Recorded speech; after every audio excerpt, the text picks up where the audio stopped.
Good morning, everybody. Happy Tuesday. We have an amazing show for everybody today. What do we have, Krystal? Indeed we do. Will today be the day that Trump gets indicted? Some indicators pointing in both directions, so we'll break all of that down for you, as well as a little bit of the process of just how exactly this is all going to work. Is he going to be handcuffed? Is he not going to be handcuffed? What will this all look like? Also, Ron DeSantis finally breaking his silence about the imminent Trump indictment, kind of making things worse for himself in a way, I think. Really kind of satisfied. I think so. We'll let you guys know. We'll let you decide. We'll play the comments and you guys can see what you think. France really on the brink today after Macron's government barely surviving a vote of no confidence. The people, I mean, 75% of France completely outraged about his quote-unquote pension reform, changing the retirement age from 62 to 64 in a very undemocratic fashion as well, so we'll tell you all about that. Some press room chaos yesterday that Saagar was particularly interested in. Mainstream reporters rushing to the defense of Karine Jean-Pierre, lest, you know, one of their colleagues get out of line and lack proper decorum within the press briefing setting. So we've got that video for you. Also, PBS did a little documentary following around Dr. Fauci as he was trying to persuade people to go out and get vaxxed. And there was quite an interesting interaction that got a lot of people's attention. We will show you that as well. We also are happy to have Dr. Trita Parsi in studio with us today to talk about the event we're doing together. Remember, it's 20 years of the Iraq War, how exactly the media failed us and what, if anything, did they learn from that. And he also wanted to talk a little bit about you know, in connection with Iraq and the media not really learning their lessons, the way the Ukraine war has been covered and the role that the U.S. has just recently played that we covered yesterday in blocking any potential ceasefire if it is suggested by China. Before we get to any of that, though, Spotify video. That's right. Thank you very much to our premium members who've been signing up for Spotify and have been using their premium feed to get the full show and audio. I know a lot of you guys have really been enjoying it. So just a reminder, breakingpoints.com if you want to become a premium member and you get the full video and the audio. So I know that a lot of you have been using that. It's been really fun to see the numbers. We are one of the biggest gated podcasts on Spotify, I'm told. So thank you all very much. Shout out to you guys. Yep. There we go. Absolutely. Breakingpoints.com to become a premium subscriber so you can take advantage of Spotify video. All right, let's get to the big story of the day. Will he or won't he be indicted? I'm, of course, talking about Donald Trump. Manhattan DA looks like imminently they are going to arrest and charge Trump with something related to the whole Stormy Daniels hush money payment situation. As we broke down yesterday, it's really sort of a combination of two pieces here. There's outright business fraud of recording the payment as something that it wasn't really on the books. And then the way that they get it from being a misdemeanor to potentially a felony, and this is all, you know, speculative until we actually see what the charges are, but the way they get it to a felony is by arguing this was in service of another crime, which was a campaign finance violation. The argument here, the theory here is that Trump's campaign, as he was running for president, this is way back in 2016, got a huge benefit from these hush money payments. This was, of course, not recorded in terms of their books, and it would have been a contribution over the limit if it had been. Okay, so that is the legal theory of the case. We have some contradictory indications this morning about the timing of this potential indictment. Everybody seems to think it continues to be imminent and could be today, could be the next coming days, could potentially be next week, but I think this is coming sooner rather than later. The first one is that all NYPD officers, including plainclothes detectives, have actually been ordered to wear their full uniform today, starting at 7 a.m. ahead of a possible indictment. This is from a CBS News reporter, so that's one piece. Okay, maybe this is coming today. On the other hand, Robert Costa also with CBS News. I thought he was with the Washington Post. I guess he moved a while ago. He moved on. Anyway, Trump's team did not hear from prosecutors this evening. That was last night, according to Susan Nichols, an indication that no indictment was made today. So is it going to happen today? Is it going to happen tomorrow? Is it going to happen a few days from now? Nobody really knows. We have some additional reporting I'll get to in a moment. But let's go ahead and put our first element up on the screen from the New York Times about what this would all look like. The headline here is New York authorities prepare for unprecedented arrest of an ex-president. Ahead of a likely indictment, law enforcement officials are making security plans as some of Donald Trump's supporters signal that they intend to protest. More on that in a moment. They talk about in this article, you know, Trump would be fingerprinted. He would be photographed. He could even be handcuffed. If he is indicted by a Manhattan grand jury in the days ahead for his role in hush money payment to a porn star, the former president of the United States will be read the standard Miranda warning. He'll be told he has the right to remain silent and the right to an attorney. In the wake of Mr. Trump's public call for action, there were some scattered signs his followers were planning to protest on his behalf. So far, that hasn't really amounted to a whole lot. But we'll see, if it scales up. And in terms of whether or not he'll be handcuffed, that's sort of like, they can make that decision. They could handcuff him behind his back. Sometimes white-collar defendants, they say, are handcuffed in front of them. And they could also make the decision just not to do that whatsoever. It is expected, this has been reported out, that Trump will surrender himself. So, that makes moot some of the point of whether they would have to, force an extradition from Florida or something insane like that. But listen, with this dude, you just never know what he's going to decide to do in the moment. Yeah, we have no idea how any of this is going to go down. And the preparations, though, is that clearly New York authorities are preparing for the worst. We had some video actually from the scene yesterday. Yeah, as you can see there, this is the NYPD unloading barricades to surround the district attorney's office, the courthouse, and elsewhere. Couple that, I think, Krystal, with the report that you read this morning about the NYPD officers being told to dress in full uniform. They're expecting quite a bit of protesters, but said protesters have not yet materialized, so we don't yet know what's happening. Yes, yeah. That is correct. We also have, go ahead and put this next piece up on the screen, just some additional reporting about potential timing here. This is from Politico. They say that Trump indictment could land soon, sending law enforcement scrambling. A grand jury is expected to charge Trump within days, according to 3 people involved in the deliberations.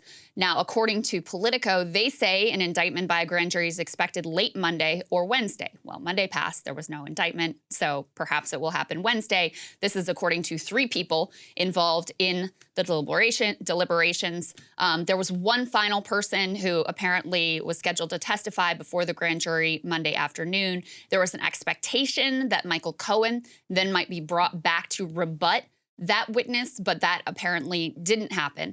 I think all of this, Saagar, and why we wanted to cover it is just to underscore, even though the details of this case have been hashed over again and again, it really feels like old news. The specter of a former president being indicted is, it's historic. This is a first in history. It's a remarkable, unbelievable moment.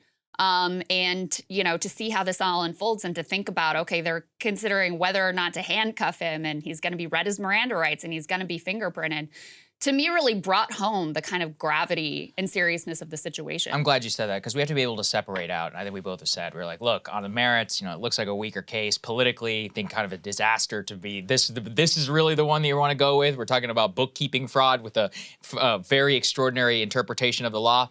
Good luck. We'll see how that actually works out before a judge. Let's put that aside. Just the act of simply arresting the former president is something that we have gone out of our way to avoid here in the United States for literally hundreds of years, especially going back to like Andrew Johnson, and then of course the Nixon administration, whenever we think about Gerald Ford's, at the time, unpopular decision to basically pardon Nixon for all crimes and to prevent the Justice Department from ever trying to indict even a current president. A lot of these norms and all these things were set in place, even though, look, they don't pass the smell test in terms of, yes, technically he's a private citizen, but he's an active candidate, and he's a former president, and he has a large constituency. So it's an extraordinary act regardless of what it is. So we have no choice but to get into the nitty-gritty of the bookkeeping fraud, of the exact nature of the payment, of whether Michael Cohen was charged or called before the grand jury or not.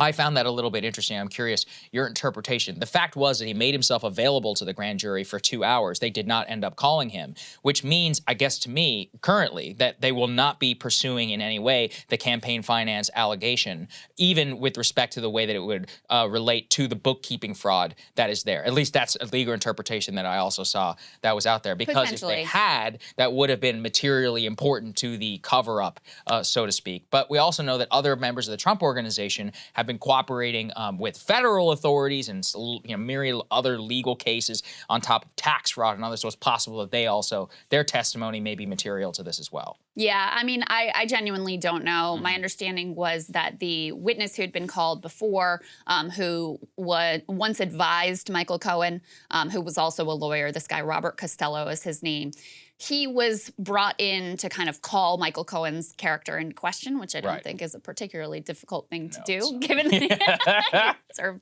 jail time for Yes. some of these same, similar charges. So anyway, I think the idea was Michael Cohen could then come back in and sort of reestablish himself as a credible character, was my understanding. But, it's very hard to know from the outside what exactly is going on here and why the decision was made to not bring Michael Cohen back in. Perhaps they just felt that they didn't need him in order to secure the indictments that they are looking for.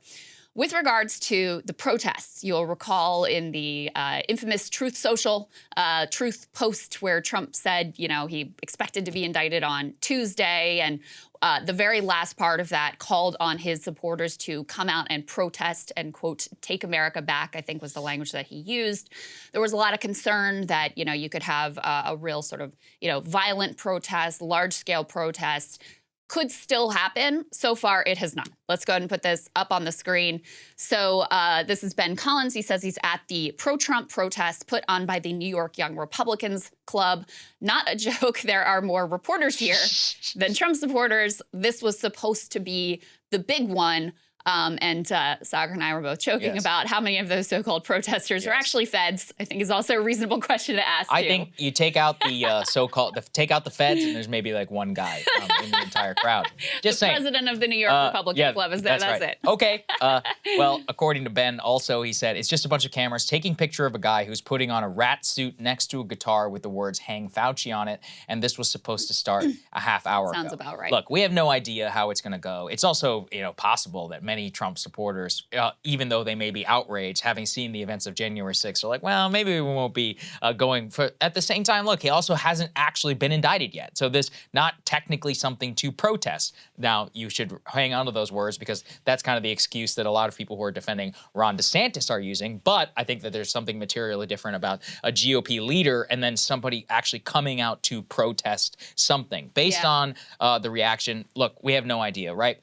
I do not think, though, that people should read it as some sort of acquiescence by the Republican base. You can be outraged about something and not technically, necessarily take to the streets, especially after what happened on January 6th. So I don't think people should read it as him losing his power, although, it is certainly a noteworthy event. And ultimately, we can't really make that call until well after whatever happens with this indictment, and then even, how the judge will handle it if there is even a trial or, prison or any of these other things that we have to speculate on. It's just, I think it's too early to say it. I just do think it is humorous, though, that the media also, the number of cameras there shows you, like, they want this to be a thing. They're like, oh, we got to get everybody down there. There's going to be such a massive story. And they show up, and it's kind of like that other rally that we covered here where, it was supposedly some big right-wing protest, and all that really came out of it is it seemed like there were a bunch of feds that were there undercover, marching around, and clearly, like, the most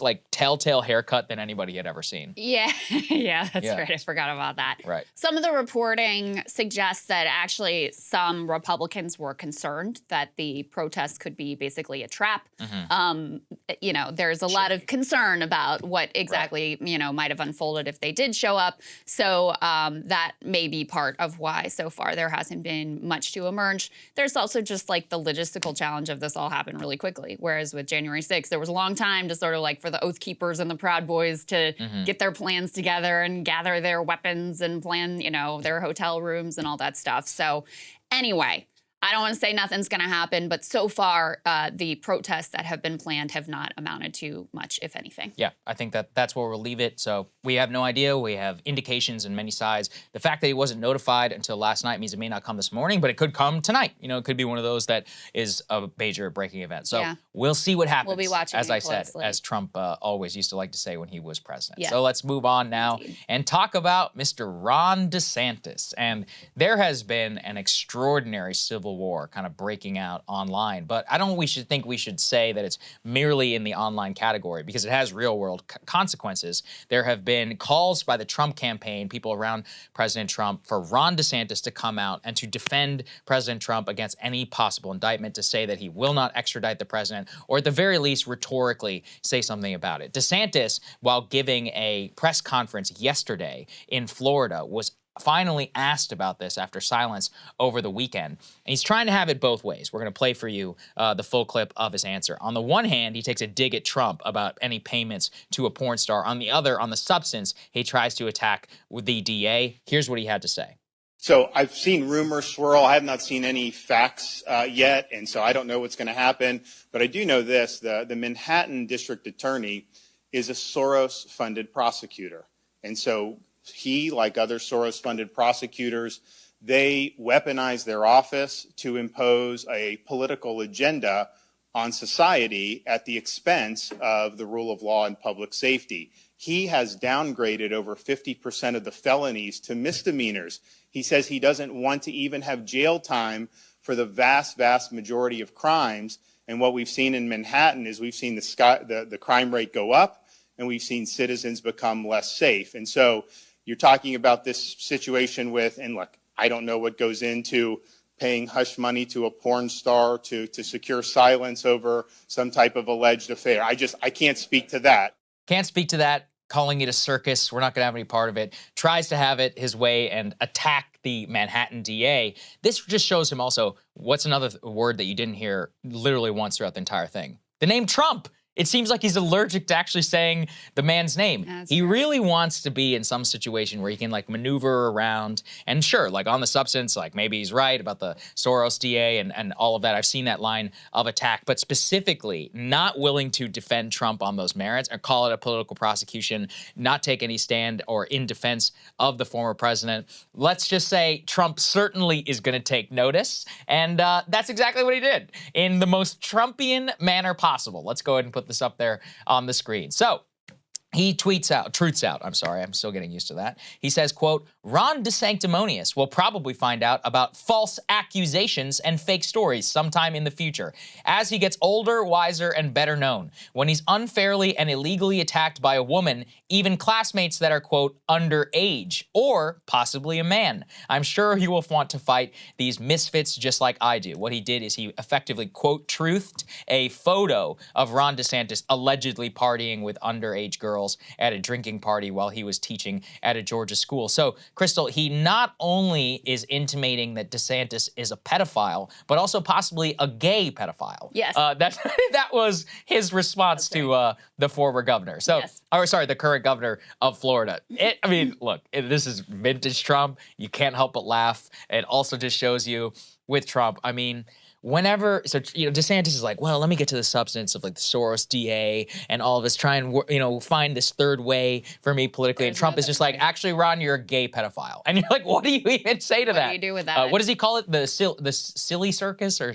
The silly season. Silly season. Yeah. It's silly season. I'm sorry, that's weak. It's weak.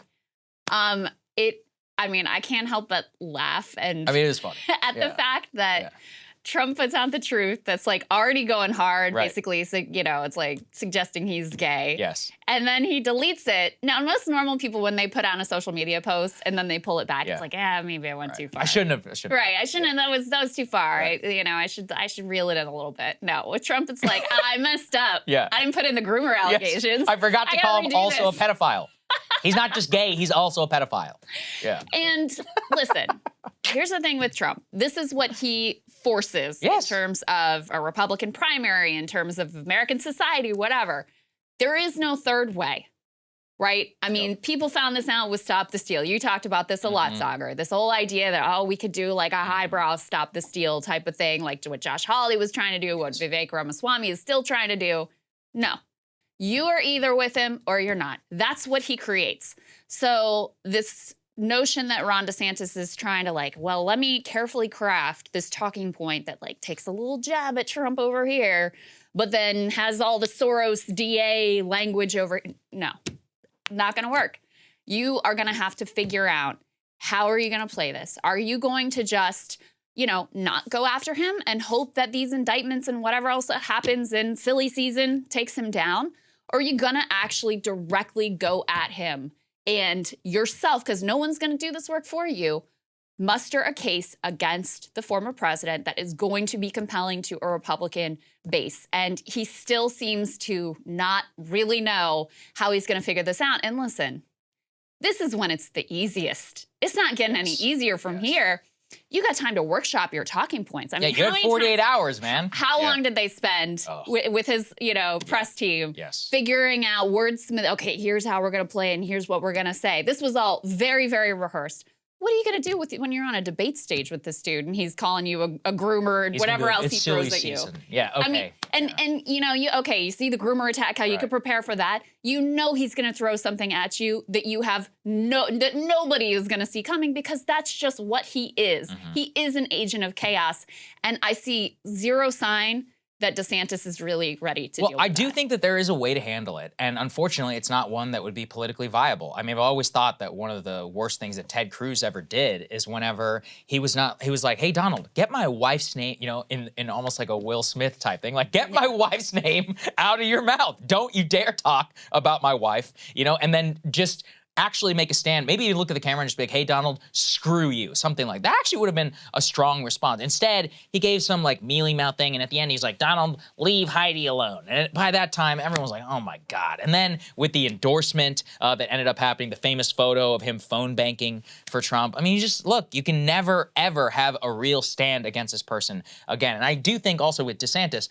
at this point, like, the gauntlet has been thrown. The gauntlet is down. Like, he's called you a pedophile already. Now you're a gay pedophile. He's gone after you in so many different respects. And you're both trying to find this middle ground where, look, viable path for Ron DeSantis in any primary. What do we know? He is not winning an outright majority in any way, even of people who are skeptical of Trump, because all of those people are split, as we showed you in those polls yesterday. His only path to victory is to shore up all of the people who are willing to move on from Trump. And even amongst those, they actually still like Trump. They're just willing to move on from him. And then people who are absolutely 100% behind him. How is that really possible? I mean, there's no way to do it without convincing them that they're strong, that he is an agent also of the chaos against the liberal establishment, whom they hate so much.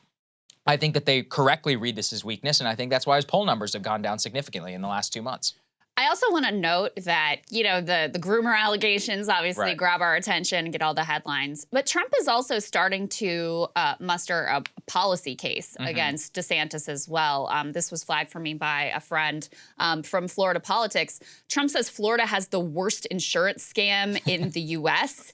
He said, this was on Truth Social, he said, in addition to wanting to cut Social Security and raise the minimum age to at least 70 and Medicare, Rhino Ron DeSanctimonious is delivering the biggest insurance company bailout to globalist insurance companies in history. He's also crushed Florida homeowners whose houses were destroyed in the hurricane. They are getting pennies on the dollar. His insurance commissioner does nothing while Florida's lives are ruined. This is the worst insurance scam in the entire country. So this has to do with basically like homeowners insurance in the state of Florida, and for catastrophic situations.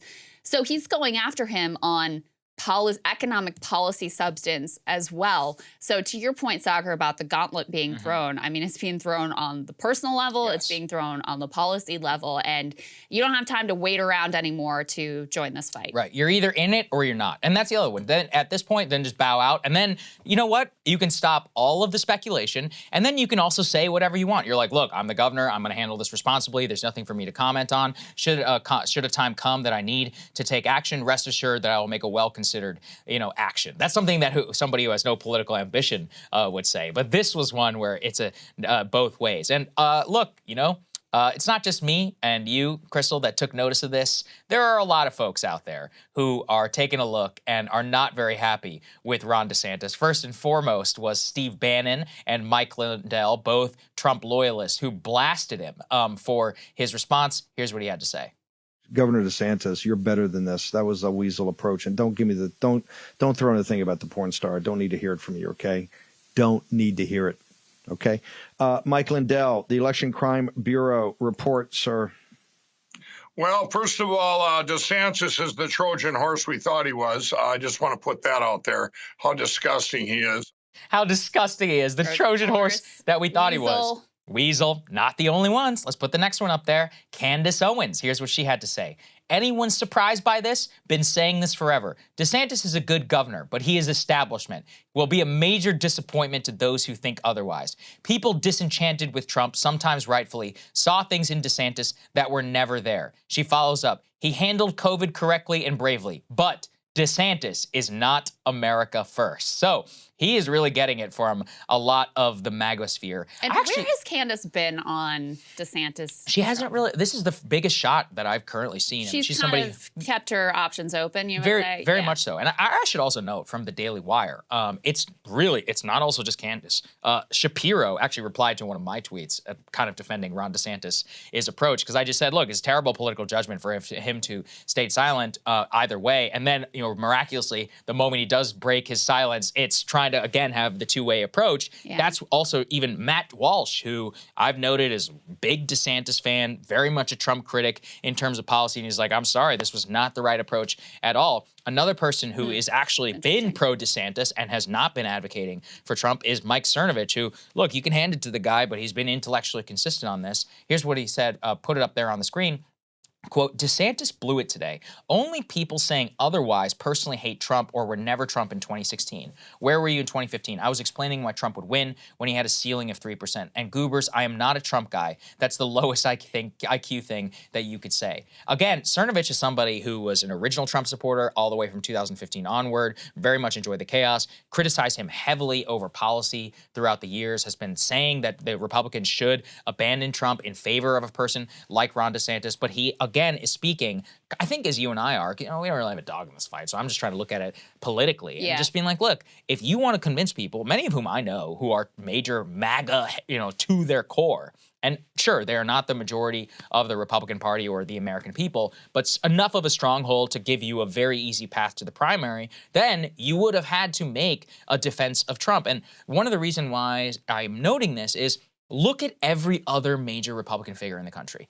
Kevin McCarthy, immediately, the senior-most GOP elected official, tweet coming out, full bear support of Trump. J.D. Vance, many of the other Republican senators, Steve Bannon and others, the Trump campaign publicly praising Vivek Ramaswamy, calling on Nikki Haley and for Ron DeSantis to join Vivek Ramaswamy in condemning what's happening there. The pressure that is coming to bear, all of the senior Republicans at the highest elected level, almost all the elected GOP senators and others have went out on the record. You have Jim Jordan, another MAGA figure, who's coming out there and calling on Alvin Bragg to come and testify before Congress, saying that we'll withhold federal funding from your department and all that. Like, it's out there now. Now, it's a political issue. The bar has been set by all of the top electeds. So your choice to go in a different direction, that sends a direct bat signal. And it was read exactly that way as people in the MAGA sphere. Let's go to the next one here. Jack Posobiec, another major figure in the MAGA community. This is Et tu, Brute, from what is it, Shakespeare, right? That's all coming back to me right now. So the point is that accusing DeSantis of stabbing him in the back. Cernovich also wrote a Substack piece where it's just talking about DeSantis blew it today, which passed around heavily in the MAGA community. Raheem Kassam, who is also affiliated formerly with Breitbart, with Steve Bannon as well, coming out and saying that. And, you can deny it or not. Sure, these guys are online, but they represent at least the thoughts of Donald Trump, the people around him. And it is a case that Trump has been making against DeSantis, which we again know has been dropping DeSantis' poll numbers like a rock. To be fair, he hasn't even announced yet. Certainly things could change, but I do not think that people around Trump himself, and many of the people who DeSantis may have been able to win over, like the entire conservative kind of media apparatus, they very much took notice of this, again, outside of Ben Shapiro, and criticized his response. Yeah, and once again, there is not going to be any third way middle ground. No. I mean, we talked yesterday about Mike Pence on January 6th trying to have it both ways too.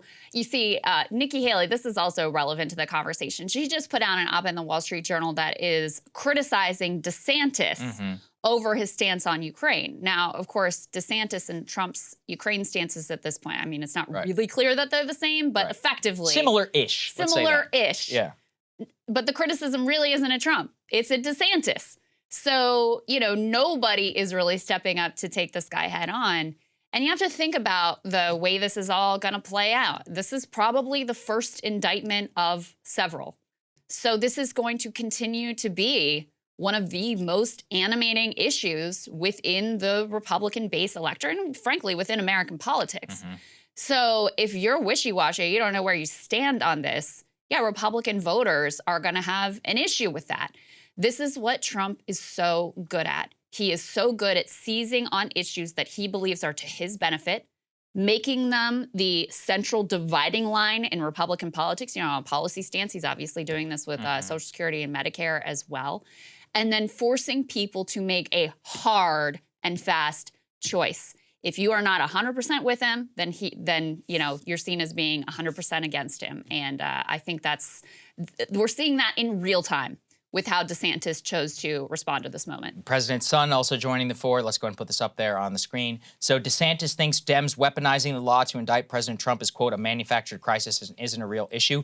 Pure weakness. Now we know why he was silent all weekend. He's totally owned by Karl Rove, Paul Ryan, and his billionaire donors. 100% controlled opposition. And listen, you can also say, who cares? It's just the president's son. As we also repeatedly showed you, Don Jr. routinely places high in many of these polls simply because he's also a MAGA warrior. He's very prominent online. He's somebody who a lot of the people in the base loves. I remember seeing him once at the Trump Hotel. He was like a rock star. Like whenever he walked in there, because at that time, anybody who was visiting DC was like very pro-Trump, would hang out in the lobby and they all saw him and they were like stood up and clapped. Frankly, I thought it was a little bit gross and kind of reminiscent of like the European kings, but it is what it is. You can't control what people like. Yeah. So anyway, I'm just saying, purely observationally, he has also a lot of credibility with a lot of the MAGA base. You can dismiss it if you would like and note that majority of Republicans don't align themselves with that. But the vast majority of Republicans will see any indictment of Trump, especially on Stormy Daniels'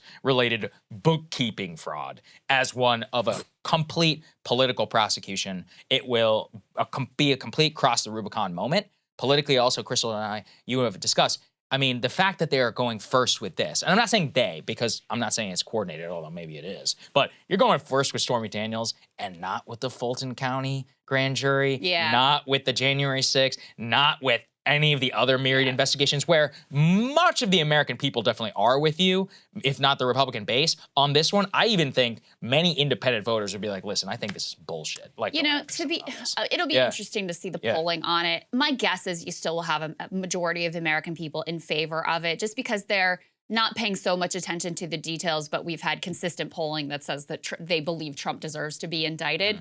We'll see. But I agree with your fundamental point here, that there's a lot more for Trump to work with on this particular prosecution versus Georgia, versus January 6th and fake elector schemes. So, yeah, I mean, I think if it was coordinated, this is not the order that they would have chosen. So I think that argues against the idea that there was any sort of federal, state, local coordination in terms of ordering these indictments, because I do not think that this is the order that you would choose. There you go. So we will watch it closely, guys. And, you know, the minute that something breaks, we'll try to, you know, get up live as soon as we can. And, of course, we've got counterpoints tomorrow to cover anything that unfolds overnight as well. All right, let's turn to what is going on in France, because this is quite astonishing. We covered before, Macron has, for years now, actually, been pushing to raise the retirement age in France and is facing vehement opposition from effectively all political corners. It's actually a real horseshoe moment. You have the nationalist right, as led by Marine Le Pen, which is opposed to Macron on this. You also have the left, led by figures like Jean-Luc Mélenchon. They are all united in their opposition to raising the retirement age. And the people are behind them, too, by the way. The polling I've seen has said that anywhere from 2/3 to 3/4 of the French public is like, hell no, we do not support this. And that has shown up in the legislative tactics that Macron has been forced into using if he wants to push this retirement age lift through. And it has also shown in the overwhelming street protests that have been rocking the country for months now, some of which we have covered. But yesterday, something absolutely extraordinary happened, which is that Macron, put this up on the screen, barely survived a no confidence vote by just 9 votes. Now, the reason that this no confidence vote happened, and I'll get into a little bit of the details here, is Macron could not actually muster enough legislative support, it appears, to pass this retirement age lift through like normal order.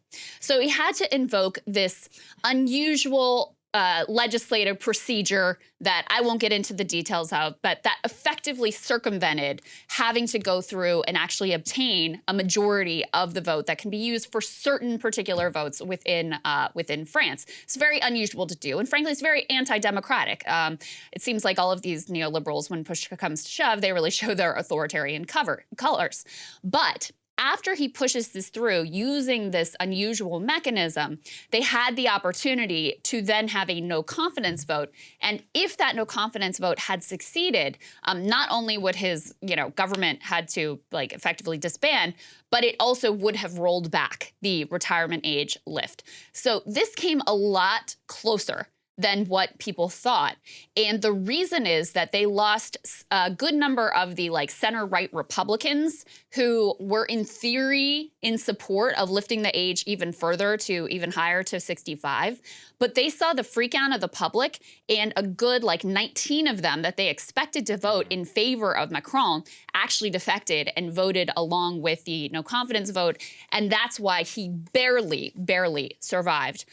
There have been protests going on over this for months. There continue to be protests. We have a little bit of that. Let's go ahead and put it up on the screen so you can get a sense of this. You see the cops with riot shields and some smoke there. You've got similar interactions here between the police. You've got a fire. One of the things, go ahead, put up the next VO, guys. There have been strikes, sort of rolling strikes throughout French society. One of the ones that has been most visible is the garbage collectors. The rubbish collectors have not been working, so there are tons and tons of garbage piled up in the streets of Paris. And apparently last night, after that no confidence vote narrowly failed, a lot of that rubbish was set on fire. So that's where we are. It really is a quite extraordinary. I think you would put it in the context of, first of all, the French are very protective of their way of life, and they see this as an assault on their way of life. And whatever you think about where the retirement age should be, clearly they are overwhelmingly opposed to this change. That's number one. But it also comes in the context of, you've also had in the UK huge protests also over sort of neoliberal policies. So it starts to look like a real trend that is, that is burgeoning in Europe and perhaps beyond. Well, I think that the major point is if the majority of the people in France don't want it, well, they're the ones who get to decide in their government. And yeah, I mean, going 9 votes away from a vote of no confidence is a disaster. But more so, I think that the means through which that he was trying to do it by bypassing Parliament, I don't think that that's going to sit well with a lot of people in France because it does, as you say, look authoritarian in nature. Now, part of the problem is, with their party system and the fracturing, that they've effectively guaranteed it so that Macron consistently has been able to win power despite that fact that almost nobody likes him. And he's got a 30% approval rating, which is outrageous. It almost reminds me of our presidential system. But they've always historically had that strong parliament as well, and their inability here, or the inability right now for the parliament to come in and actually block this, shows you, though, that because they got so close, they may have a path there in the future. And at the very least, it does send a signal to him being like, hey, you're coming right on the razor's edge of actually losing here. And it would be a huge blow, I think, to his presidency. It's also one of those strange things where why does he continue to push this whenever why are you so committed to this? Why are you so committed to this whenever it's arguably the best thing you could do for the French economy right now is to try and negotiate peace in Ukraine. That actually would be the best possible thing. That's a great point. You could do for energy prices. There are actually protests in France over NATO and over the continued war in Ukraine right now. So we shouldn't pretend like everything is hunky-dory over in Paris, something that he absolutely would have real control over and probably would be politically popular. But, this is what he's decided to go with. I don't really get it. Yeah, I don't really get it either. And the parallels to the U.S. system that you alluded to, you're not the only one that took note of that. Remember, after Macron was able to win re-election, Ron Klain, who was at that point chief of staff, tweeted basically he got re-elected with an approval rating in the 30s. How interesting. Effectively intimating that the plan to get Joe Biden re-elected is very similar. You may not really like Joe. You may be wildly dissatisfied with his inadequacies and his ability to effectively govern. But are you really going to vote for Donald Trump? I don't think so. And so it was a similar, lesser evil kind of dynamic that got Macron into office. it's also worth remembering that this is far from the first protest, massive protest movement that he has faced since he has been the leader of that country in his first term. That's when they had the Yellow Vest protests, which were over, you know, a different basket of issues, but similarly driven by economics and populist in nature and this sort of like horseshoe coalition. So now you have in the second term as well. I mean, these are massive, like historic. I know, like France protests all the time, but this is a different level, and they recognize it as such. Yes, and it's across the country. Right. It really is from sort of all corners of society. A quite, you know, remarkable show of force. Many labor unions involved. Like I said, you know, not collecting the rubbish and shutting down some of the transportation system. Even dealing with some of the sort of core energy infrastructure, scaling back production. So this has really rocked this society.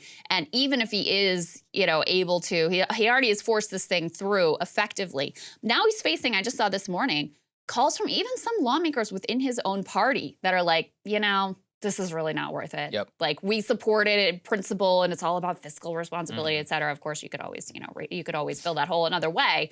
But so even within his own party, he is losing some support here, which I think is pretty extraordinary as well. Put this last piece up on the screen from the Financial Times just so you can see their take on it.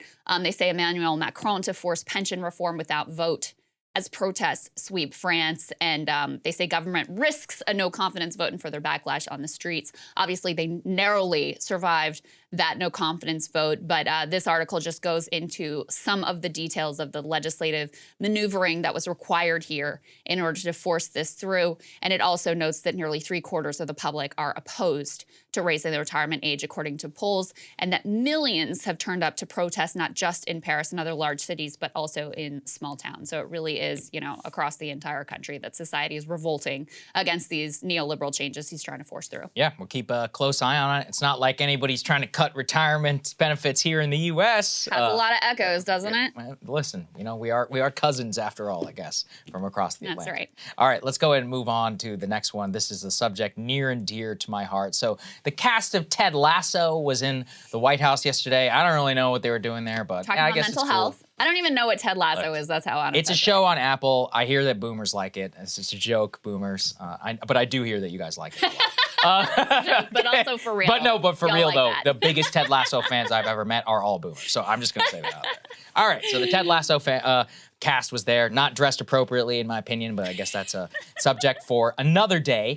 They appeared at the White House podium next to Karine Jean-Pierre, but some major fireworks erupted after Simon Atebas. We've covered him actually before.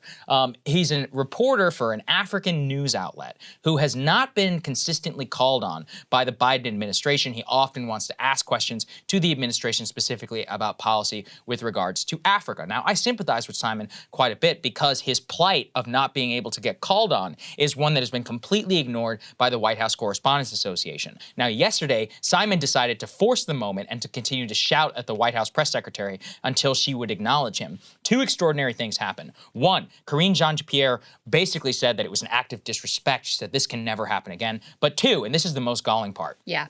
You should always have adversarial relations between the press and the press corps. When they're yelling, or in the press secretary, when she's yelling at you, you're doing a good job. The best part, though, was that the White House Correspondents Association president and the other people in the room turned on Simon for trying to get his question answered and actually admonished him. Let's take a listen to that full exchange. You can't keep discriminating against some people in the briefing room because you don't like them, you don't like them. So you have a choice. No, you have a choice. You have a choice. A number of people Okay. in the briefing room, and I'm saying that that's not right. This is not China. This is not Russia. This is the United States. This is the White House. No. It's been 7 months. I sent you emails. The rest of us are here too, pal. It's been 7 months. You guys have not done anything for If me. you have grievances, you should bring them to her later. I have Right done now, that. this is I've for the done that. entire All my press corps. emails have been And the ignored. press corps is tired of dealing with this. No, that's not, we're not doing this. We're not doing this. We're not doing this. We're not doing this. From across the room. You've been discriminating against me and discriminating against some people in the briefing room. And I'm saying that this is the US, this is not China, this is not Russia. This is not Russia. Okay. What you are doing, you are making a mockery of the First Amendment. It's been 7 months. You've not called on me. You've ignored my messages. I'm saying that that's not right. That's not right. Fun times. Welcome, guys. Welcome. Welcome to the press briefing room. Okay. But this is not right. Are we ready? Are we going to behave?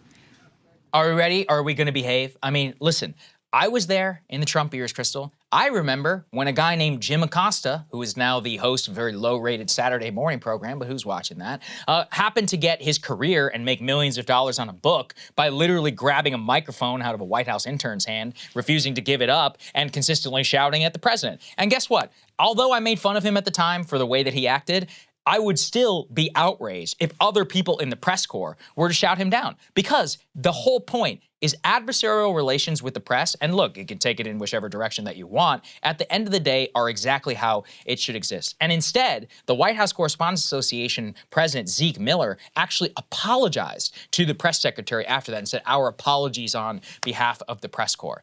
And I think it's always important that we try and take you guys inside of the room, is the entire system is rigged completely. The government has no say over the press room. It's all controlled by the White House Correspondents Association, including the seating chart, including who they allow in and out, whether people like Simon and others, people like me, who had to stand in the aisles and trying to get called on by the press secretary. Also, and with respect here, as you can clearly see, what they have done is the Biden administration returned to the rule where the first person to get called on in the briefing room is the Associated Press. Worse, though, is that the traditional custom in the room is that the Associated Press correspondent, in this case also the White House Correspondents Association president, he also gets to decide when the briefing is over. So people should remember, we played that audio of a fight that broke out last time that we exclusively obtained here at Breaking Points, which showed that the Associated Press president called the briefing over, and reporters in the back were like, hey, you didn't have to call it over. Like, we still have questions here. The point is why are they the ones effectively apologizing here for the breach in decorum or whatever, whenever you're supposed to have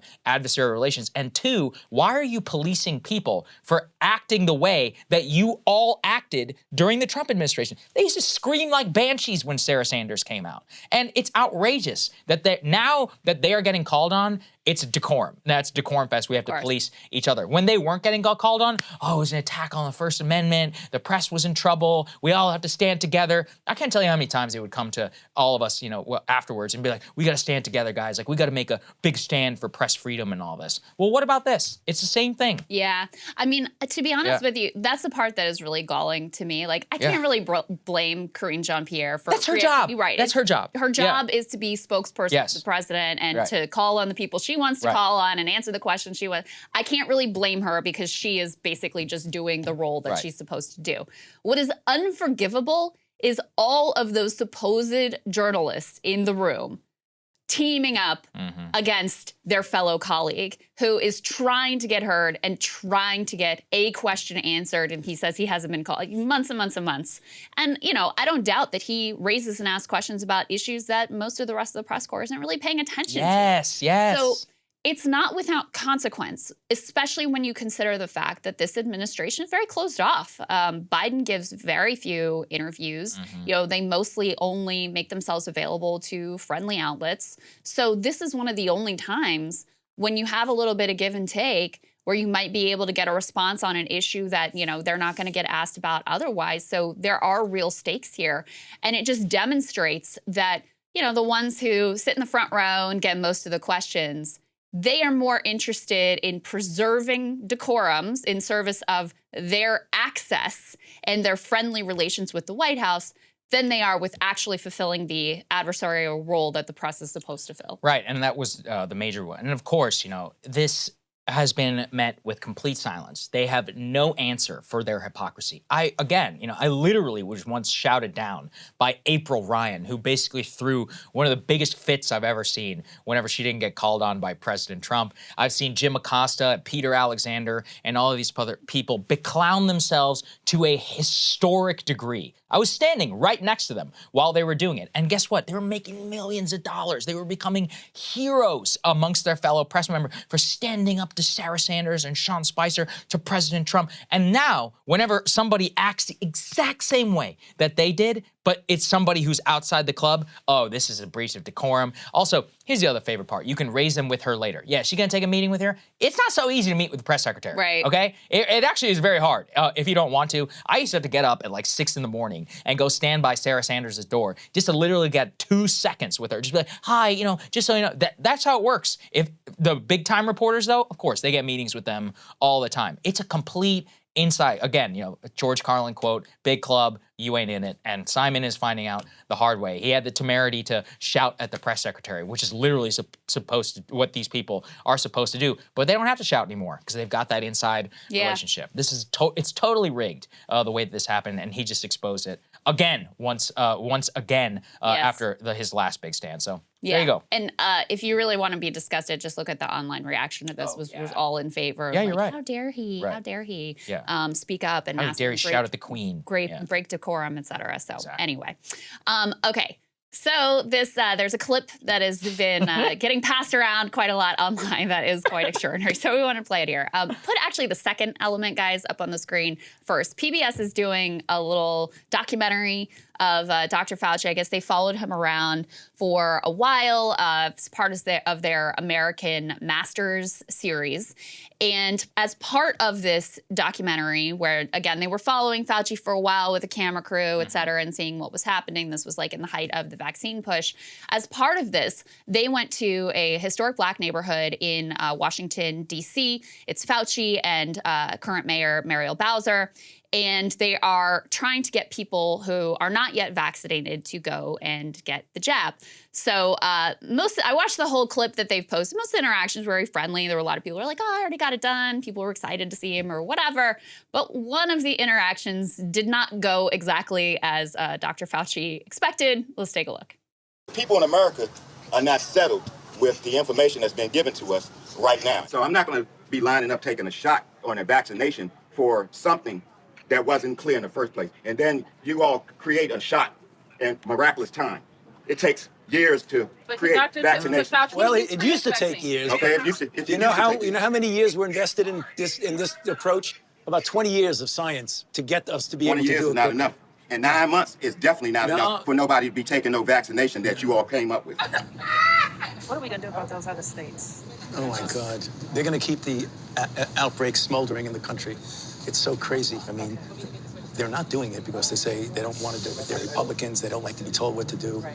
And we got to break that, unpack that. Well, I heard that it doesn't cure it, and it doesn't stop you from getting it. No, so on the very, very, very rare chance that you do get it, even if you're vaccinated, you don't even feel sick. It's like you don't even know you got infected. So the first interaction that we played that went on for some time, he had a lot of, and they just had to eventually be like, all right, you're obviously not going to get the vaccine. But there's actually a lot to unpack here. I mean, first of all, in that last interaction, what Fauci says is really not accurate. No, it's just not accurate. It's literally not true. It's just not true.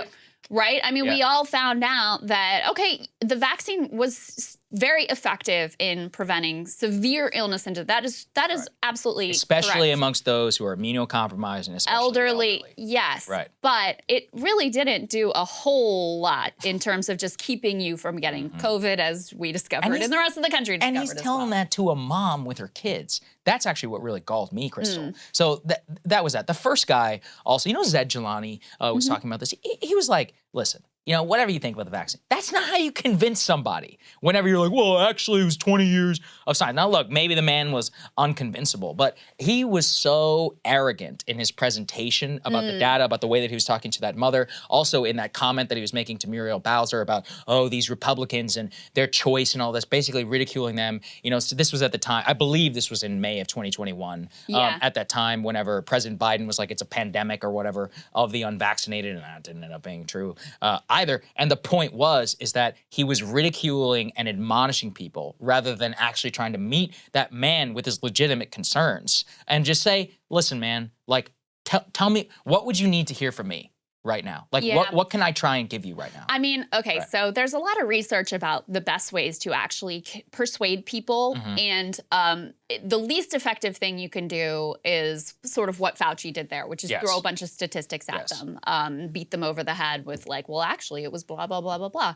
The best thing you can do is engage in a conversation and ask them some questions that maybe allow them to themselves question some of the assumptions that they had made. Now, look, I think it's entirely possible that this man was not persuadable. He clearly was like, very invested. And that exchange, like I said, goes on for a long time. He's very invested in his view of the vaccine, which wasn't accurate.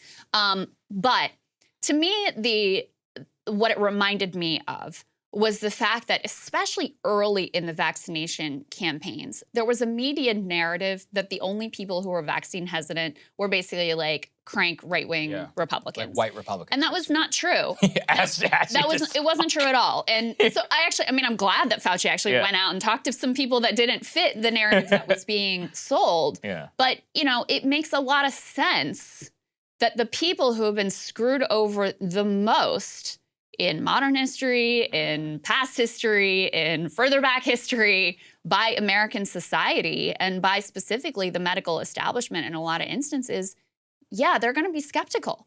That is a natural reaction to their experience and the history of what they have suffered in this country. So I think it was a real reminder of that time period and how much we were kind of gaslit about where vaccine hesitancy was coming from and what it was all about, when in reality it was a much more complex and multifaceted picture. And the other thing that it reminded me of, which is just like pretty surface level, is there's oftentimes an attempt to paint the quote-unquote Black community as one single monolith that holds one single set of views. And I think if you watch this clip in its entirety, it's very clear that you cannot reduce any demographic group of people to a single monolith. People are complex and they hold a wide variety of views within any demographic. It turns out Black people are just like the rest of us, individuals who think Who could have known? Shocker. I know. It's actually racist to think the otherwise, but whatever. Of course. I'm sure that point has been made a million times. My major takeaway from that was, number one, Fauci is the least effective science communicator of all time, even though, quote, he is literally the science, as he dubbed himself. And two, which is a core tenet of this show, is I trust regular people, man. These people are out there. I'm going to presume that they work very hard, that, necessarily that life has been tough in some cases, especially in that neighborhood. And guess what? Those people are often the best at sussing out information for themselves. And they can legitimately ask that question. And I actually thought it was really outrageous the way that he lied to her about preventing transmission and all of that and trying to guilt trip this mother into trying to protect her children when the information that she presented was fundamentally accurate as to what she wanted to do. Also, it's not like she wasn't COVID unsafe. She was wearing a mask at the time. Yeah. I don't know if everybody noticed that. So it's not like she didn't care about protecting her kids. She was, it turned out, what we knew about masks and all that, but I guess to the best of her knowledge, what she thought she was doing best for protecting herself and protecting her family. And at the end of the day, this is America. And it also underscores, I think I did a monologue about this with Don Lemon and with others, where he was calling out unvaccinated whites and how they should be banned from society and all that. And I was like, here you have one of the top Black people in news who's basically advocating for poor Blacks in New York City and throughout the rest of America to not be able to enter a public space. That's crazy. To be kicked out. There was a conversation about kicking people out of school. Yes. Yeah, I mean, listen, to go back to that first exchange with the guy who was very hard against the vaccine. I mean, some of what he said was not correct. No doubt about it. But it was also interesting to hear how he was consuming the information that was available to him. And, one of the things that made him really skeptical was there were a bunch of these incentive programs that were like, oh, we'll pay you, which I at the time thought, okay, well, maybe that's a reasonable idea. I kind of thought the same thing. But clearly, at least for some percentage, this was taken of a sign of oh, you're going to pay, then there must really be something else going on here if you're willing to pay me for it. And that's, again, because there's this deep mistrust. And by the way, to bring this back around to Fauci, and I think that guy mentioned some of this or at least alluded to it as well, we know that at the beginning of this crisis, Fauci he admitted to lying to the American people about masks and about herd immunity.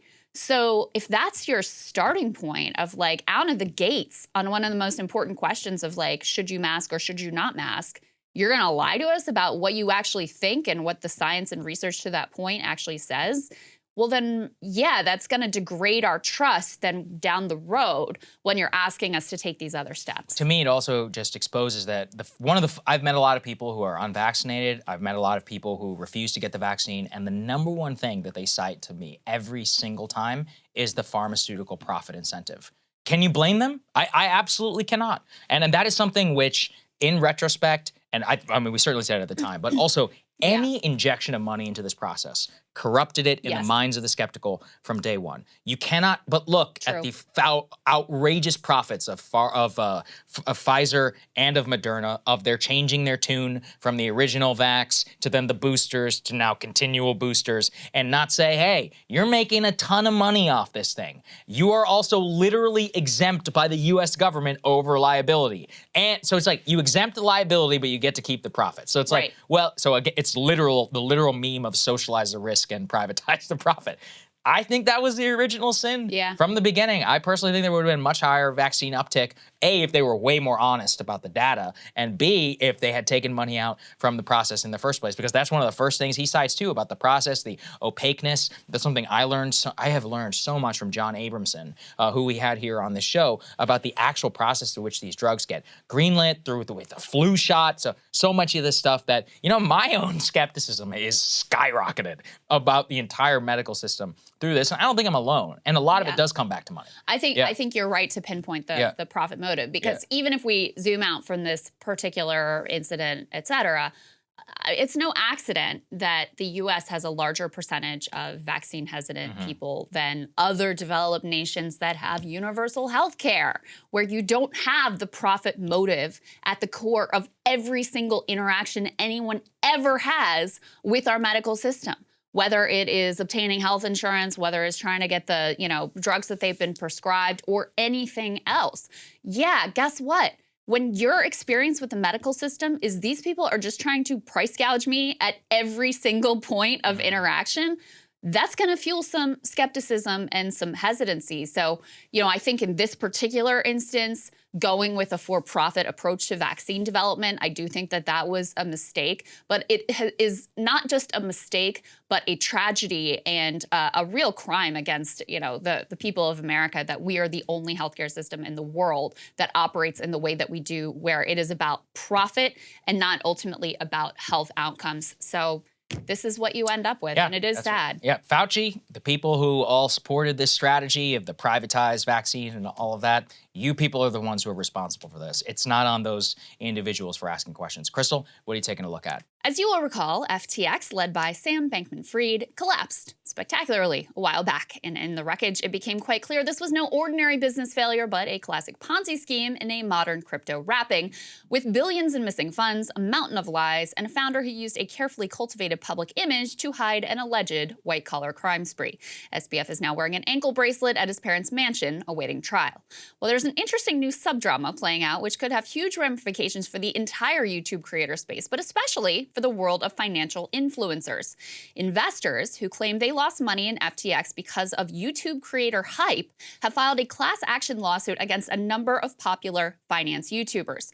The list of 10 defendants here includes Graham Stephan of The Graham Stephan Show. They have 4.26 million subscribers. Ben Anderson of the BitBoy Crypto channel. It has 1.54 million subscribers. And Kevin Paprath of Meet Kevin, 1.87 million subscribers. Now, I actually wasn't familiar really with any of these dudes before, but looking at their channels kind of looks like a standard combination of get-rich-quick stuff, crypto promotion, Elon standing, etc. Now, the lawsuit makes a couple of key claims here. First, claims that the promoters were involved in the illegal sale of unregistered securities. Effectively, the argument here is that the FTX high-yield accounts were really technically unregistered securities, which then have to be handled legally in a very specific way. The suit claims that these influencers are sophisticated and should have been able to see that FTX was a scam, and it also claims that these promoters were selling FTX without sufficiently disclosing that they were getting paid for that endorsement. Per the complaint, though FTX paid defendants handsomely to push its brand and encourage their followers to invest, defendants did not disclose the nature and scope of their sponsorships and/or endorsement deals, payments and compensation, nor conduct adequate, if any, due diligence. For example, Meet Kevin was apparently paid $2,500 every time he even mentioned FTX, an arrangement that he told CoffeeZilla netted him more than $200,000. How clearly was this disclosed? Well, that'll be a key question for Meet Kevin and other influencers who took money from FTX and then subsequently hyped their products. You'll recall that Kim Kardashian actually settled a case against her for $1 million because she was alleged to have insufficiently disclosed that she was getting paid to shill for some schlocky Ethereum knockoff coin. She put #ad in her Instagram post, but regulators claimed this was not enough. Now, in terms of this legal case here, to be perfectly honest with you, after reading the complaint, far from persuaded that this suit is going to actually succeed. I was expecting to see a lot of specific details about who was getting paid what and specific comments they made, which were fraudulent or lacking appropriate disclosure. Those details could come out still in discovery, but there was not a whole lot here. At least one of the named influencers, BitBoy, actually warned that FTX was a scam a month before its collapse and claims he had no financial deal with them whatsoever. CoffeeZilla interviewed a lawyer who raised a lot of red flags about the case as well, finding in particular the notion that these YouTubers should have had special non-public knowledge of FTX to be a pretty unreasonable notion. But taking a step back from the rather murky legal analysis, there are some very clear lessons inadvertently revealed by YouTuber Meet Kevin in his response to the filing. Now that's the guy again who was getting $2,500 a pop every time the word FTX came out of his mouth. Take a listen to a portion of the response video that he posted to his channel. At what point does sort of the promotion of an idea or a suggestion, paid or unpaid, rise to the level of actually being personalized advice? And in my opinion, it doesn't. In my opinion, at no point does me saying, I think oil is going down and it's a good short, rise to the level of personal financial advice. At no point does me saying, hey, I'm investing in something, rise to the level of personalized financial advice. Personalized financial advice is when somebody signs a contract with a financial advisor and says, hey, I am paying you specifically to advise on my portfolio. And by signing that contract, now the other person is taking the fiduciary obligation of providing the best responsibility and service to that person for their case. And see, that I think is the big difference here, is when people who are content creators are sharing ideas and perspectives, they're doing just that. They're not giving you personalized insights, they're giving you ideas and perspectives. And the reality is, people have to put on their big boy pants and realize that if you make a decision because of something you heard online, that's your responsibility. So when people who are content creators are sharing ideas and perspectives, they're doing just that. They're not giving you personalized insights, they're giving you ideas and perspectives. So here, this guy's whole thing is being a financial YouTuber. The whole reason that people watch him is to get advice. But he says he's not actually giving advice. He loves that followers listen, of course, to what he has to say when he's building his channel and cashing those checks from FTX and whoever else. But he wants another responsibility that comes with having an audience that you have explicitly cultivated to trust your guidance. In his words, quote, people need to put on their big boy pants and realize if you make a decision based on something you heard online, that is your responsibility. So basically his position here is that if you were dumb enough to take my advice, it's your own damn fault. Now, I hope anyone who listens to this type of content really takes this in. If you trust a word of the advice that they're giving you, they think you're a fool who needs to put on your big boy pants and accept personal responsibility for the catastrophic investments that they were paid, in many instances, to promote to you. Now, what many of these influencers did, it might not be illegal, but it is wildly unethical to pump a bunch of risky bets that you are being paid to promote. Knowing how we approach our business here and our responsibility to all of you, I genuinely cannot wrap my head around it. We have decided not to talk to or take direct money from corporate sponsors at all, because I would feel terrible if I even just promoted some product that was kind of crappy and didn't work as advertised. When you're talking about people's money, or I should add also their health, that is a whole other level of responsibility and a whole other level of callousness. I could not live with myself if I thought there were people who lost everything because I was on the FTX dole shilling for their crappy, fraudulent Ponzi scheme. The bottom line is this: they're happy to profit off your trust, but they take zero responsibility for any wreckage that that trust creates. Meet Kevin says you should not consider his or any other financial influencer's comments as personal advice. And ironically, that is actually good advice. It's so scummy, this world. I mean, listen, all the legal analysis I can see is that this case is probably not going anywhere, although it is illegal. If you were taking money from FTX and you were shilling it and you weren't disclosing that, that is illegal. So if some of that comes out, some of these people could be at risk, but the general lack of ethics involved in this space is truly shocking. Well, he was trying to weasel his way out there. Yeah, I've seen completely. I've seen him around on Twitter. Well, I think he might have run for some, whatever, it doesn't matter. So the point is that with his weaselly way out was, well, I'm not signing a contract with you. I do want to say, I don't think it has been construed by that in law in terms of personalized financial advice. Part of the reason that people make those disclosures. And I also, anytime we talk about Bitcoin or any of that, we're always like, it's not financial advice.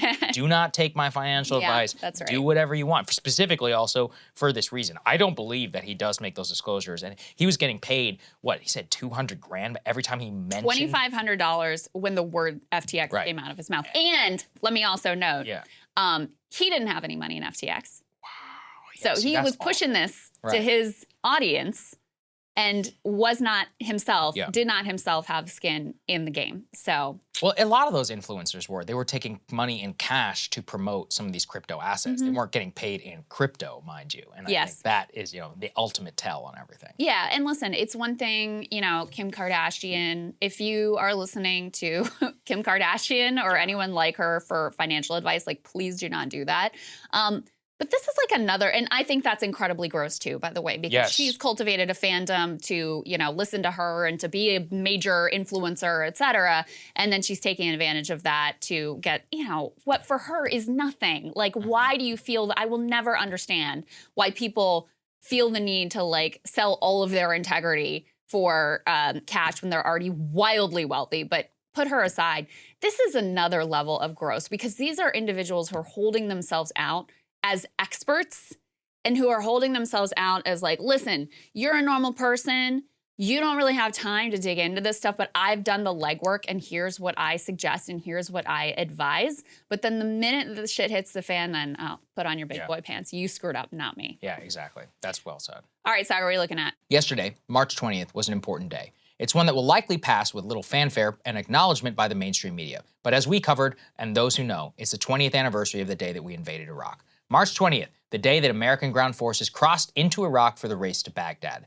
Little did those men know that we were doomed to waste $5 trillion, thousands of American lives, who knows how many hundreds of thousands of Iraqis, and pouring gasoline on a global jihadist movement that took almost 20 years to actually bring to bay.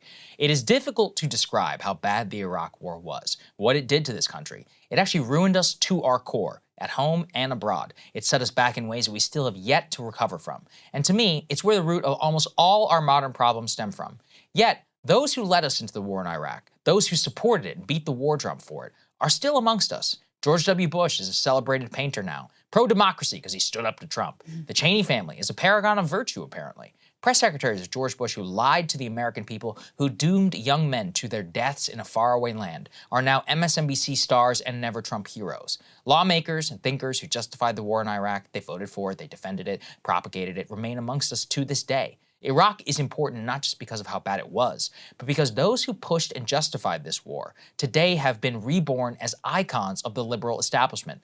They have moved from the center of power from right to left in this country throughout the ideological takeover, never taking their hands off the wheel of foreign policy. I was especially struck by this in the freakout over Ron DeSantis' comments on Ukraine and the people who crawled out of the woodwork to criticize him.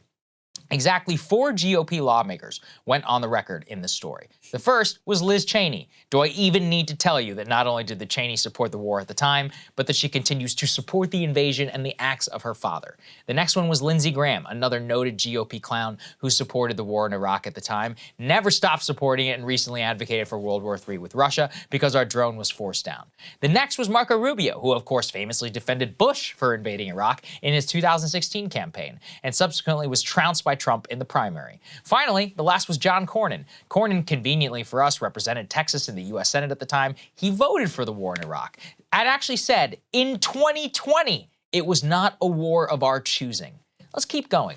Among so-called prominent conservatives who criticized DeSantis, David French, now a New York Times columnist who lambasted DeSantis for his carefully worded answer to imply that it's not a core U.S. interest for Ukraine to defeat Russia and calling it, at least in part, a, quote, territorial dispute. French laid out his take on DeSantis, which is, of course, fine and a legitimate opinion, saying he's no Ronald Reagan. But I also happen to know he's still a vehement defender of the Iraq War. He wrote in 2019, quote, I believed the Iraq War was just and proper in 2003. I still believe that today. So by that metric, in the Frenchian worldview, if this is something that Reagan would have done, well, I think we should all be out on that one. Let's keep going, shall we? Let's move on. David Frum of The Atlantic. Frum, never Trump figure. Also the guy who literally wrote the Axis of Evil speech that President Bush delivered, dooming us to the, quote, forever war on terror. A week ago, he writes, is DeSantis flaming out already? Advancing the idea that embracing a skeptical view of the U.S. view towards Ukraine is trying to win, quote, the Fox News primary. And not even a few days later comes out with a piece that, to this day, defends the Iraq war, admitting that while it might have been a mistake, we got at least something out of it, right? Yeah, I'm just going to go with wrong. I'll keep going. Let's go. Bill Krystal served as the mouthpiece of the Bush administration, ran a magazine whose entire job it was to push for the Iraq war, also hit DeSantis for not supporting Ukraine's freedom. Reminded me of a tweet that I'll never forget of his from November 2016. The Iraq war was right, necessary, and we won it. Let's go. I can continue even more. I'm sure you get the point. Nicole Wallace, the former Bush comms official who shilled for the war, aired multiple segments on her show denouncing DeSantis. All of this is just compiled to show you the loudest voices out there today beating the drum for more aid to Ukraine and attacking DeSantis for half-hearted endorsement of a Trumpist-style worldview shows you how these people have suffered no real consequence. Worse, it shows that a group of people who hold tremendous power over our foreign policy and remain influential are also completely out of step with most Americans. Today, the vast majority of Americans say the Iraq war was a terrible mistake. 61% say they do not believe that the U.S. made the right decision. If you remove boomers from that equation, it is overwhelming, almost all young voters saying it was a catastrophic mistake. With respect to Ukraine, this also shows out of step even these lawmakers are from their own voters. Only 42% of GOP voters even support aid to Ukraine, with most turning against it. This is the same trend amongst independents. One of the most enduring lessons of Iraq is that monoculture views on foreign policy lead to inevitable disasters. That intervention has 40th order consequences, often which are far worse than people ever could predict, and that you can deal with the fallout for years to come if you get it wrong. We escaped Iraq merely penniless, torn apart as a country, and with 1 million or so people dead. Let's hope that the butcher's bill is not as high, if not higher, for our current posture abroad. And isn't it amazing when you look at those side-by-side pieces on what people say about Ukraine and then what they say about Iraq? It really is the ultimate litmus test. If you don't think it was a catastrophic mistake, I don't want to hear a goddamn thing that you have to say about anything, honestly, but specifically towards foreign policy. Yeah. Yeah. I mean, listen, it's one thing if you like went into the wilderness and did a lot of soul searching about how you could have been so wrong. People screw up, all right, but a lot of these people, they've never acknowledged that they were wrong. Actually, the Huffington Post did a great piece interviewing some of the Republican senators about what they think about Iraq today. Let me read you, I think this is important. I'm going to read you a few of the responses. Senator Lindsey Graham. The information that was used to go into Iraq seems to have been faulty, but here's what I would say. It's a fledgling, inefficient democracy. That's better than Saddam. The world is better off with Saddam dead. And with all the struggles with democracy in Iraq, we're better off with democracy taking foot in Iraq. That's Lindsey Graham. Senator Chuck Grassley said, we invaded to get rid of a bad guy, and I'm glad we did. Tom Tillis said, I feel like a lot of good has come out of that war. A lot of bad still continues to be there in terms of how destabilized it is, how much Iran is playing a role in there. So we certainly didn't accomplish our objectives. The circumstances that led to the administration deciding to go there were ones that predated me, so I'm not going to Monday morning quarterback. And then Senator Marco Rubio, who obviously is still very influential, said, everyone believed at the time, based on the intelligence being provided, there were weapons of mass destruction. Not everyone believed that. That was the justification for the war. It got rid of a terrible dictator. Obviously, it left behind an Iraq that has struggled. But I think the real question is, if we knew there were no weapons, would there have been a war with Iraq? The answer is probably not. But I don't believe the people who argued for the war lied about it.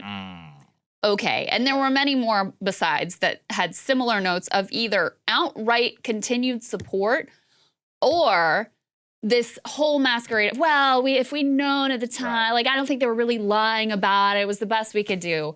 Total, utter revisionist bullshit and nonsense. And scary that these are people with power who still think this way. And look at that poll that I showed you about how Americans feel about Iraq and about how even GOP voters say. Listen, some people still defend Iraq. Unforgivable, but I guess, you know, it's representative. But 90-10? 95-1, 5? 99-1? And basically, actually, if I were to say let's say there's 4 GOP senators in the whole caucus who are skeptical of the view on Ukraine. Mike Lee, Rand Paul, J.D. Vance, and Josh Hawley. So that means that there are 40-something that have the opposite view. Look at the stats on that and then compare that to how the actual voters feel. That's why I just think it's totally nuts. And we haven't learned a lot. If anything, it might be worse. That's a major lesson I took from the Afghan withdrawal. I was like, oh, we haven't learned anything, actually. Yeah. It can get so much worse. Yeah. And it did. And Russiagate rehabbed so many of these people who should have been left behind, sadly. Well, here we are, find ourselves again. It's a convenient segue to our next guest, Trita Parsi. Let's get to it. So guys, as we have been discussing in the show, this week marks 20 years since the Iraq War invasion. And joining us now to talk about some of the media failures then and whether they have learned anything in the present is Dr. Trita Parsi. He is Executive Vice President of the Quincy Institute. It's great to see you, sir. Good to be back. Before we get into the content here, I do want to flag for everybody, I'm moderating a panel in conjunction with Quincy Institute. That is going to be tomorrow. And it's going to tackle, it's a great group of people that are going to be on this panel, and we're sort of tackling how the media led us into war and some of these questions about what, if anything, has changed in terms of their coverage. So you can RSVP online, you can join us online, you can join us in person. It should be a great event. So with that being said, Dr. Parsi, just remind people of what a monolith the media was leading up to the Iraq War. It wasn't just conservative media. It was almost uniformly across the board. How did they make such a grave error of just trusting hook, line, and sinker, whatever the Bush administration wanted to feed them? They made error by not doing their jobs. The job of journalism is to question power, to scrutinize it, and there was no scrutinizing. There was no tough questions being asked. Instead, the media really helped create a groupthink situation in Washington and beyond. I was on the Hill at the time, and it was very clear. It's like a switch went off. Once the White House set the signal that they want to do this, you could not disagree with it publicly. People had to whisper in the corners if they had any qualms about it. And the media helped create that atmosphere in which if you questioned, it meant you were on the other side. You were a Saddam hugger just as much as you're a Putin hugger today. If you have question marks about the wisdom of this, about the tactics, about the strategy, but the very inception of the idea that, yes, it is the job of the United States to go all the way to the other side of the world to create a democracy in a country that we know literally nothing about. Yeah, and that's something we wanted to dig into is the dynamic that you said. Let's go ahead and put this up there on the screen from Branko Marcetic. Made a great point. 20 years ago, the Iraq War changed everything and taught elites nothing. Can you, since you were there at the time, compare that time to where we are right now in not just the Ukraine debate, but really the foreign policy debate in general? Well, I think I have to say, having gone through Iraq, I never thought it was going to happen again. And it wasn't because I thought humanity had this amazing ability. I thought there were specific circumstances that made it particularly bad. And so I was quite wrong in then seeing it being repeated in Ukraine. And I think what happened with Ukraine, part of the reason why both from the media and other ends, there was this desire to just think that this is the right thing to do, is because of that desire of us wanting to be on the right side of history, which then means that logic and nuance, all of that stuff has to be set to the side. And it was in a way of correcting in the minds of some people what had happened for the last 20 years. When the United States used to be the aggressor, the one country that invaded others, preemptive wars, etc. And now it was someone else doing it. Great, now we can be on the right side of history. We can be the good guys, thinking that we are in a Marvel movie rather than being in a reality in which nuance is unfortunately the key thing that makes us better understand the world and chart a better direction for our foreign policy. So I think that desire really kicked in, and it made it at times even worse. And one thing I have to say that is really, really scary. I follow stuff in Europe a lot. I grew up in Sweden. They didn't have the groupthink back in 2003, as you know. Yes, they were quite critical. Yeah. Now they're in a worse situation than the United States. I have to say, the conversation here, not saying that it's great, but the conversation here is better than it is in many capitals in Europe right now. And that really came as a surprise to me. That was your experience when you were in the UK. I was going to say, I was just in the UK a month ago, and I was like, man, they put us to shame. In terms of their media. There was a caller, you know, I think it was like LBC Radio. It's exactly what you're referencing. All he said was, maybe we shouldn't send fighter jets to Europe.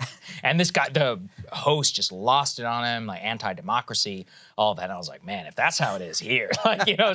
And to be fair, I guess London is the most hawkish, but maybe talk about that as well in the context of the need at the time with Iraq to have the countervailing point of view. I said yesterday, you know, one of the great failures, sure, the media was there, but it was also the Hill. You know, like there at the end of the day, could have had access to the secret intelligence. They could have asked questions, had hearings. Instead, you had Joe Biden and the Senate Foreign Relations Committee, but not just him, but you know, he is the president now, but all senior leaders completely lining up the President Bush at the time and basically validating their case for Iraq. I mean, has that changed in any way at least, or what do you think? Not to the extent that it should. And I think, again, it comes down to, instead of looking at these issues as hard foreign policy issues that need to be analyzed, we quickly moralize it. There's a good and a bad side. And once we do it that way, you're not allowed to any longer have question marks about strategy, tactics, etc. Because if you have those question marks, you are then siding with the evil guy in the equation. That's not to say that what Russia did in Ukraine is completely wrong. Terrible. It's a violation of international law. All of those things are true. But when we look at foreign policy through that moralizing lens, we eliminate the possibility to be able to actually have a nuanced, logical, critical conversation about what the right way out of this situation is. It's all about taking sides. And the end result of that is that far more people die. So even if you want to take a look at it from a moral position, the outcome is likely going to be worse from that moral position as well. You know, I was thinking the other day about, remember when progressives put together that letter that was like so mild, was like, look, we totally support what the president is doing. We think he's great. And Russia's, you know, obviously illegal invasion, all of that. But maybe we should potentially consider diplomacy. That's not exactly what it said. But that was basically the gist of the letter. And the backlash to that was so over the top. They end up they pull it, they apologize for it. We really haven't heard a word of dissent from progressives since then. And that was, you know, both sort of like political backlash, but also a lot of that was fomented by the media. It seems to me like the attempt to crush dissent coming from the progressive left, elected left, has been very successful. I have to say, the idea that this only comes from one side is simply not true. It comes from all sides. It's an unfortunate human condition. And we have to recognize that rather than, again, throwing ourselves and thinking, oh, it's only the political opponents that are doing it this way. This is happening on both sides. I think it was a huge mistake, the reaction to that letter. That letter simply just said, look, we're supporting the defense of Ukraine, but there's got to be a diplomatic element to it as well. And rest assured, at one point there will be. And at that point, the closing of political space that has happened is going to make it all the more difficult for the White House to go in that direction. This was a letter aimed at creating political space for the administration so that when it felt that the opportunity was there to shift towards diplomacy, it would be able to do so without having a lot of resistance in Washington. And that was squashed. That was a huge mistake. And incidentally, just a couple of days later, it turns out that Jake Sullivan was going to Moscow. Was going and talk to a Russian counterpart. So clearly, the White House was already engaged in some of this activity of diplomacy. So those who thought they were defending the president by squashing it had no clue what the White House actually was doing, because they were engaged. Not at the level, not at the extent that I would like to see, but nevertheless, there was some diplomacy taking place, whereas the defenders of the White House thought that they had to squash this. Clearly showed they had no clue what was going on. They had no clue where the White House wanted to go, but they were acting as this moral police of being able to decide who's allowed to have an opinion on this and who is not. Well, my last question is on, at least the space has been open. You're with the Quincy Institute, with figures like you in the foreign policy debate. Do you think, what are the best ways that you think that people, ordinary people, but also here in Washington, we could move it so that there is at least a fair one? And should a Iraq-style event ever happen again? Well, I think the key thing, again, is to have the moral courage of asking questions. It doesn't mean you're taking the other side. It means that you have to question these things in order to improve the various directions that we might consider to go. And I think the emergence of breaking points and alternative media is essential to this.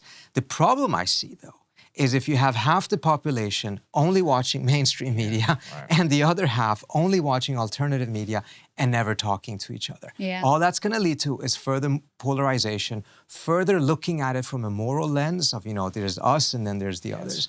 And that's not going to help. But at the end of the day, it's still a step in the right direction, because if we didn't have breaking points and alternative shows that brought on other guests that asked these questions, we would be exactly where we were with Iraq, in which no questions were asked. Yeah. And incidentally, it was very fascinating. I personally benefited from this. I was leading the National Iranian American Council. And the way the media 2 years, 3 years after the Iraq War wanted to compensate for a mistake that they had committed, that they knew that they had committed, but very few of them were willing to admit, was to actively go and seek alternative voices and bring those in. That's good. It was not bad. Yeah. But again, it's not good if you're not learning from it in order to prevent the mistake in the first place. Right. Yeah. Well, one of the things, I'm excited to talk to Jonathan Landay is on the panel tomorrow. And he, for people who don't know, he was a journalist with Knight Ridder at the time. And one of the few who actually dared to question. And they were on an island. I mean, they're putting out, reporting that was accurate, that said basically the vice president is lying. This case about WMD is completely made up and fictitious. Meanwhile, the paper of record, New York Times, is publishing Judy Miller columns practically every day that are directly opposed to that.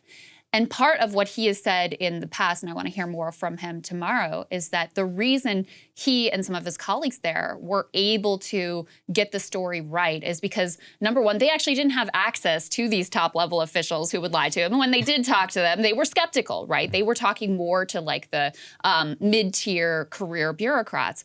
But also they really took to heart the fact that their papers were going out to, towns that had military bases, where they saw themselves not as writing for the DC elite. They were doing journalism that they wanted to serve, the sons and daughters who are going to be sent over to Iraq to fight and die. And that's what they really took to heart. So, I think part of why things may have gotten worse is there's been so much media consolidation. Like everything is basically national press now, at least at the sort of like corporate legacy media level. And so you don't have that same local connectivity or sense of loyalty to people who are out in the nation, who are the ones who bear the cost of horrible foreign policy decisions. Yeah, I mean, everywhere else we hear that the diversity of views and viewpoints are important in order to get the best possible decisions. Right. But when it comes to the media, we see the direction going in exactly the opposite direction, as well as within government as well. I mean, it cannot be easy be inside government having a different view, knowing very well that your career path is going to be severely set back if you are expressing questions and skepticism about certain decisions. Yeah, I think that's all well said. Well, I'm excited for the panel tomorrow. Thank you for Excited inviting me to do it. It's going to be really interesting to dig into, and it's always great to have you. Thank you so much. Thank you so much Good to see you, sir. Good Very to see much you. Appreciate it. All right, we'll see you guys later.